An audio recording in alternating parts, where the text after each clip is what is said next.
Hi everyone and welcome back to the channel. I'm Kirsty and this is Stuck in the Mud.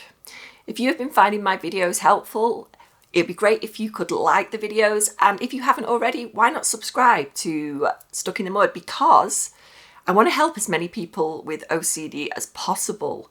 OCD and anxiety, because I know from my experience that you can get better from this, and the more people that can see my videos, the better, and the more people we can actually help get better and build an OCD and anxiety community where we can all support each other. So in today's video, we're talking about extreme symptoms of OCD and anxiety. And this is something I know about firsthand because after I had my fifth baby, my daughter, I had some really terrifying symptoms that I'd never experienced before in all the 40 years I've been experiencing OCD and GAD, which is generalized anxiety disorder. And when you're feeling all these strange symptoms and sensations, it's a really scary time because no one can give you any real answers to what's going on. So it's led to me doing a lot of research in the last 3 years surrounding this topic because I want to be able to help people that may be going through it and looking for answers. So if you've been feeling like this and you have OCD and anxiety, there is possibly a reason why you're actually feeling like this. And this is why I wanted to do this video and actually help people out there that may have been experiencing some of these strange symptoms that they may have never had before. So after I had my daughter in 2020, we were going into the second lockdown a few weeks after she was born. So it's a very confusing time. It was a very anxious time as well, and I was in quite a vulnerable place because I just had a baby, and of course there's going to be some hormonal elements to it as well, and there was a lot of things I was experiencing that I hadn't actually had before, even after having 4 other previous pregnancies. So for me, this was just a new thing. I was like, what is going on with me? I just didn't feel the same anymore.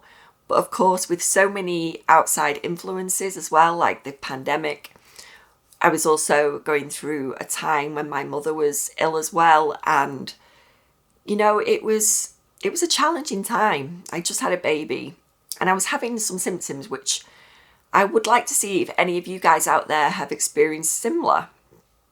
And one of those symptoms was a feeling of dizziness, a feeling of being off balance. Everything around me just felt like it was like slightly off balance.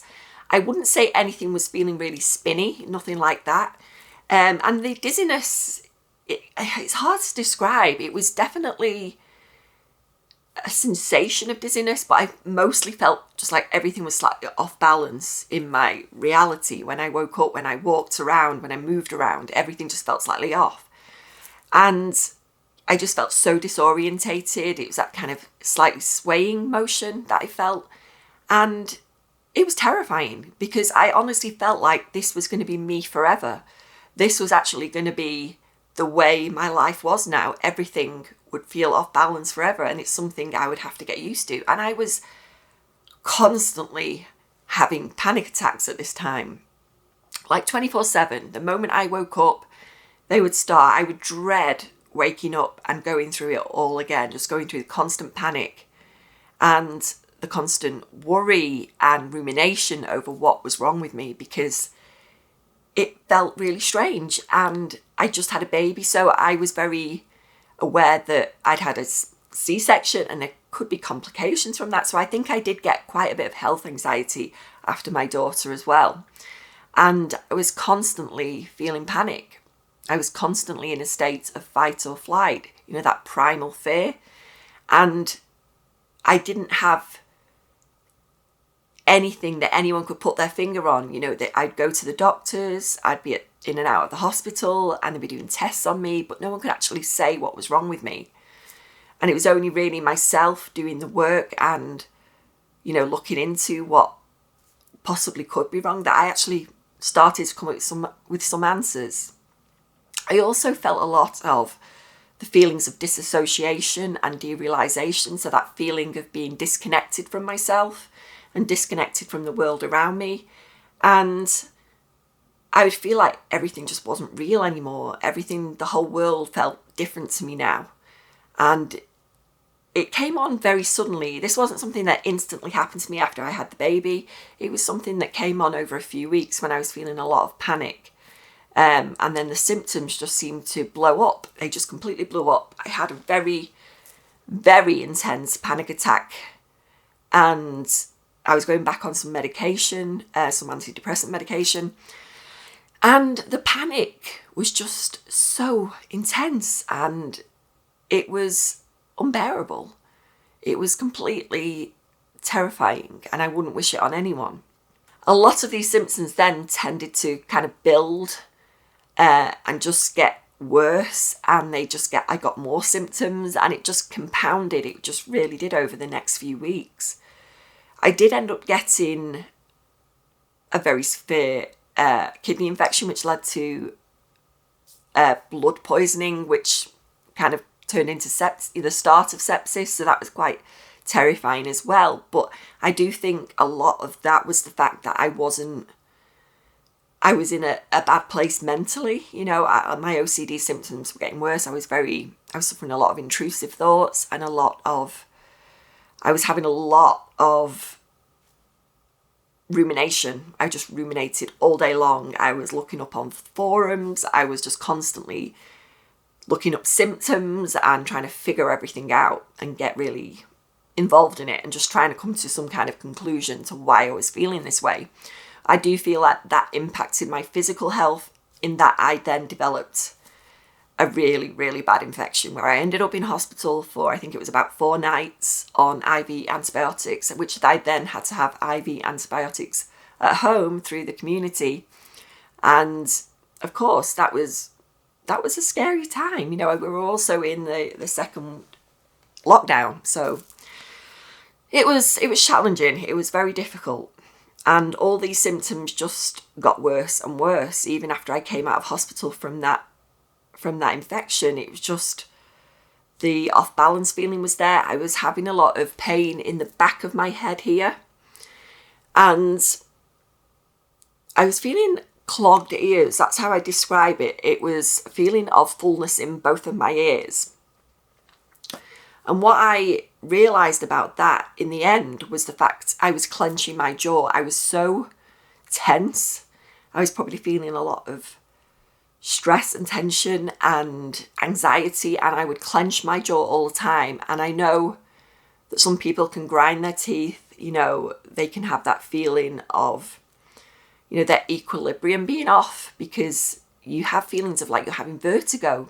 But why am I feeling all this vertigo? And, you know, blocked ears, you know, my vision was off as well, and that's something I want to discuss. You know, I was feeling like I was off balance. It was just intense. It was really, really, really scary and intense. And going back to the vision changes, I had a lot of feelings like my vision was very sensitive. I was very sensitive to light. I would often wear sunglasses inside, but definitely when I went outside, because even if it was a cloudy day, I would feel so sensitive to the brightness. It was overwhelming, and that would even sometimes start me off with a panic attack because it just felt so overwhelming. Everything I did felt overwhelming. It was just an intense feeling of fear and panic all the time, and it was too much. You know, I was often in bed, but when I did venture out, you know, I'd try and make myself feel better by even forcing myself to go out when I was feeling off balance. So I was feeling all these symptoms of being dissociated and, you know, not feeling great, but I'd still force myself to go out and walk even though everything felt weird. But this sensitivity, it was really strange. I just couldn't put a finger on why I was having this. You know, a lot of it, some of it, I don't know, could have been down to hormones. But our anxiety that plays its part with anxiety as well, and OCD. So I would often wear glasses, and I couldn't wait to get back home, get back in bed, and to go to sleep, because when I was asleep, I could just forget about it all and have some calm and have some time away from feeling those really uncomfortable emotions and all of that fear and panic. I just wanted to escape it. And I would have many kind of migraines and headaches. And this is something that carried on for quite a few months. And even the off-balance sensation, it wasn't a quick kind of recovery from this. It went on for months and months. I'd say the best part of a year. And that is quite a scary thing to think, that these symptoms can go on that long and you don't have any real answers. People would often say, about after having a baby and, things can take a while to get back to normal. But this wasn't common for me. I'd had 4 babies previously and I never experienced any of this. But the difference here was I was experiencing intense OCD, anxiety and panic. And I would often get feelings of palpitations. So I'd had been through many tests over this. I had to wear a monitor for 24 hours and monitor that, which did come back like I had some, I think they call it, is it ectopic beats, where you just kind of skip a beat. But it wasn't at a level that required any more testing. It was quite normal. I'm also at an age when I had my 5th daughter, I'd gone into my early 40s and there can be some changes there, hormonal. I've talked about it in other videos, the perimenopause, so that could have played its part. However, when I have looked into it much further, because no doctor could give me an answer, and I know I had to have a lot of tests because they have to rule out anything more serious, and I just had a baby, so it was even more so they wanted to rule out if I had a clot on the brain or something like that. I know it can be serious, but when I actually looked at a lot of the symptoms I was having and did a bit of research on my own, it was alarming at how much of this actually came down to anxiety. And when I actually came across someone, I think it was on a forum, that was talking about these kind of off-balance feelings, a lot of these women had just had a baby, but they were also going through postnatal anxiety and OCD and things like that, postnatal depression. So it was actually quite interesting to discover that this could actually be a symptom of me having my intense OCD back again and the anxiety again. So a lot of these symptoms actually made me realise that this could be an absolute intense feeling of anxiety and OCD that was giving me these actual physical symptoms. And you don't need to have had a baby to feel them. I actually discovered a lot of people talking about these symptoms when they hadn't had a baby. So it's very common that people will experience things like this alongside intense anxiety and panic and OCD and depression and all of these kind of these mental disorders. And it's not talked about a whole lot. We talk about the very obvious signs of OCD and anxiety and panic, the anxiety and feeling uncomfortable emotions, but we don't often talk a lot about actual physical symptoms. And it can compound itself because no one can give you any answers.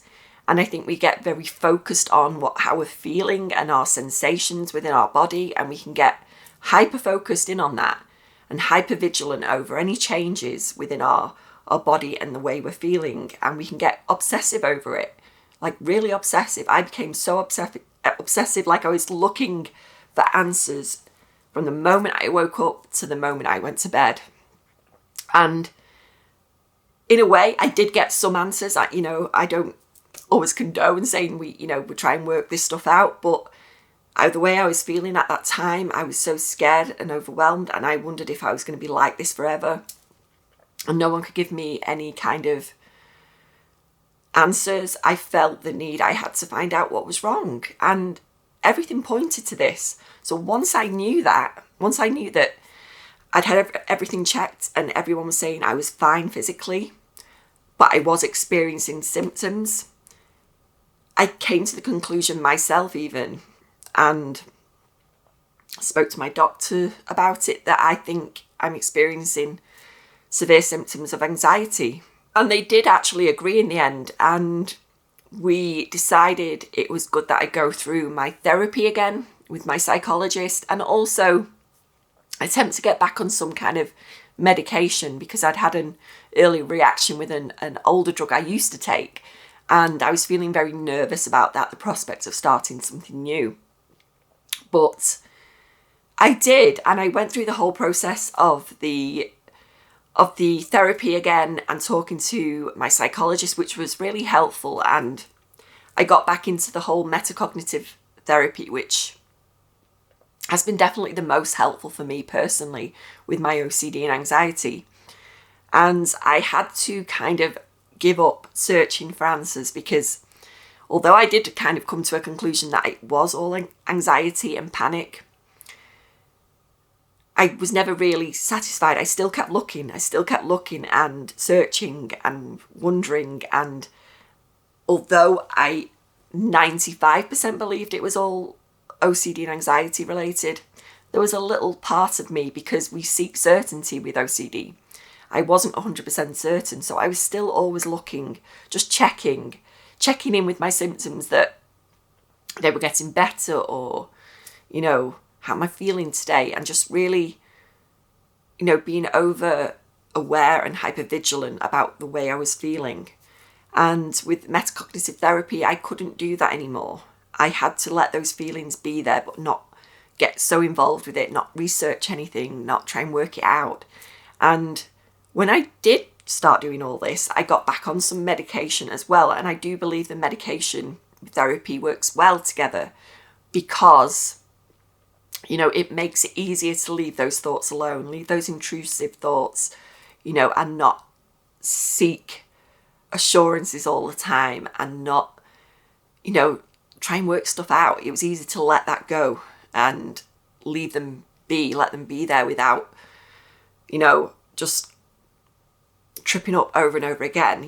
I had some trip ups, don't get me wrong. I would fall back and I would get involved, but then I would have to go, I know what I'm doing here, it's not helpful, leave it alone, leave it be, let it be there, and move forward with my day. And that meant going out, doing things, even though I didn't feel great. I was also, I must say, at this time feeling very tired. I had very much, chronic fatigue. I felt that I was so tired. I was doing a lot of sleeping at that time. I had a lot of help with the children from grandparents, and I was allowed to have them in my bubble at home, because I know we were still in the lockdown at that point. And I was so tired, because I think when you're so overwhelmed with OCD and anxiety, it's exhausting. It really is. It takes so much, mental, the mental tiredness and the physical tiredness as well, because like I say, I was feeling a lot of this in my body as well. And it's really, really, I was just exhausted all the time. I just wanted to sleep and not think, because thinking is just tiring, And I wouldn't necessarily say I had insomnia, because I know a lot of people, deal with this with OCD and anxiety, but I did have trouble falling asleep. And that may be because I had had a lot of sleep in the day and I wasn't doing it as much as I used to. So I definitely have difficulty dropping off. And that's all I wanted to do at that time, because of the intrusive thoughts and the getting involved with everything. I just wanted a break from it. So the doctors did prescribe me some kind of sleeping tablets for the short term. And I did have some diazepam, which did help at times when I was really suffering with constant panic, all day long. And I was also, I was feeling just overwhelmed. I was in fight or flight all day long. I do feel now, looking back, my nervous system must have been in complete overdrive, and it was so overstimulated. And I do feel like that was, with all the fight and flight, just being constantly in panic mode. And it takes its toll. It can take its toll on you physically, and you can get a lot of these symptoms I've been talking about today. So the dizziness, off balance, dissociation, vision problems, chronic fatigue, insomnia, migraines, blocked ears, all of it, you know, TMJ, palpitations, it all can be physical symptoms of anxiety. So once you're checked out and you know it's nothing physically wrong, you know, I did start to realise that I had to calm down. I had to step back from those intrusive thoughts and getting involved with everything. But it's hard to do that when that's how you're so used to doing everything that way. You're so used to getting involved and trying to figure everything out. So it took its time with this. You know, this is probably one of the worst times in my life so far, because it really took its toll on me mentally and physically. And I would like by this video to kind of spread some awareness about this, because this can be why you're having these symptoms, especially if you've been diagnosed with OCD and anxiety. You know, maybe you've had a baby as well and you've gone through postnatal anxiety, postnatal OCD and depression. You know, these can be all real symptoms that you feel. And, you know, I do think my nervous system was overstimulated. I did a lot of relaxation at that time. And this is something that my psychologist kind of advised me against, because it can make you focus on like body sensations. So I say do that with caution, because if you can find like relaxing music, that could be a good way to kind of relax your system and ease your system. But I think once the antidepressants kicked in as well, everything just started to relax and my nervous system relaxed, and I wasn't in fight and flight 24/7 anymore. And I think once everything was given time to get back to normal and on kind of an even keel, I did start to feel so much better. I was taking my medication and everything started to just level out again. And, you know, I was doing my therapy. I wasn't getting myself involved with the thoughts anymore, or the sensations, those physical kind of sensations, like kind of looking for danger and looking for symptoms. I wasn't doing that anymore. And all of those physical symptoms reduced over time, which is amazing. You can see how the therapy does actually work. So have you experienced something similar? Have you gone through some extreme symptoms with OCD and anxiety? And maybe you knew it was that, maybe you didn't. But I'd like to know if you experienced some of the similar symptoms I have, because it can be really terrifying. And I want these videos to show that there is hope. You know, you can overcome this. You can overcome, you know, feeling in panic mode 24/7. You can overcome, you know, being controlled by OCD and anxiety. And I really hope these videos are helping you. So thanks for watching today, and I'll see you in the next video.